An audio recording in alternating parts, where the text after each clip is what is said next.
السلام علیکم ګران مینوال ز فیضان ګلستان یو ځل بیا حاضر ما ملګرو زما چې کوم نننې ټاپک دی هغه نور احساس د پښتو یو شاعره د ځان ته شاعره وای خو اصل کې هغه شاعره نه ده هغه د شاعرانو شاعري پټي او خپل نوم په لګي هغه د هغه شاعرانو شاعري پټي چې څوک سکرین باندې ناراضي دا غي سم مجبوري وي د حالات داسې وي چې هغه سکرین مخامخ ناراضي او هغه خپل شاعري لیکي او نور احساس ته هغه کسان اوس نور احساس زه درته یو شعر وایم هغه چې کوم ویلې دی زه خو اسې پزړه سورې سورې یم چې یو دې پکې بل وکړو دا چې کوم کسو د خپل شاعري ویلې دا د سواد سره تعلق لري دا کس خو دې په سکرین باندې نه دی راغلی او نور احساس زه دا شاعري په خپل نوم باندې ورکړې ده خو داسې کسان دي چې هغه د نور احساس د شاعري نه غلط مطلب واغشتو د دې چې کوم شاعري و هغه یو غلط انداز کې وچلولو هغه صداسي زه درته وایم زه خو اسې سورې سورې یم چې یو د پکې بلو کو دا غلط زړه ته نو وشتلو غلط مطلب دی نه وزي نو خلکو د دې غلط مطلب وشتلو غلط ته روان کو د دې دا شاعري نو ډېر د افسوس خبر ده او زه نور احساس ته دا وایم نور احساس ته ځان ته شاعر وې نو ته خپل شاعري ولیکه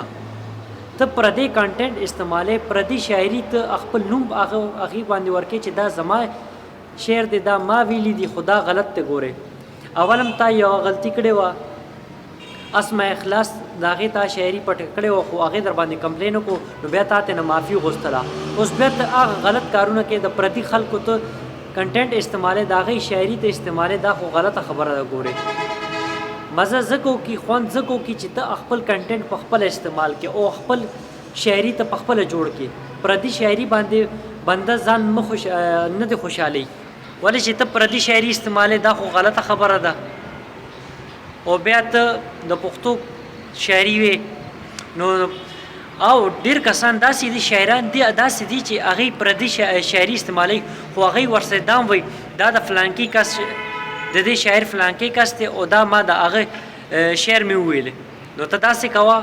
هم بیا صحیح خبره ده خو نه ته په خپل نوم ورکې دا ډیره غلطه خبره ده ګوره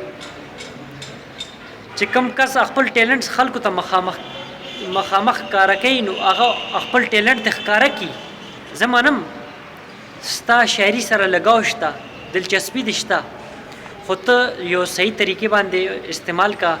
خپل ټیلنټ استعمالې نو خلکو ته ښکاره کوي نو دا ډېره ښه خبره ده خو دا ده چې ته خپل کنټینټ په خپل استعمالوه ته خپل شاعري ولیکه نو هغه ته بیا خلکو ته ښکاره کا نو دا به ډېره ښه خبره وي ملګرو چې ویډیو مو خوښه شوي نو لایک یې کوئ چې څونه شیر کولی شي شیر یې کوي نور احساس ته دا پته لګي چې آیا چې زه غلط کار کوم او خلک په ما باندې تنقید کوي بس ملګرو دا زما میسج نور احساس ته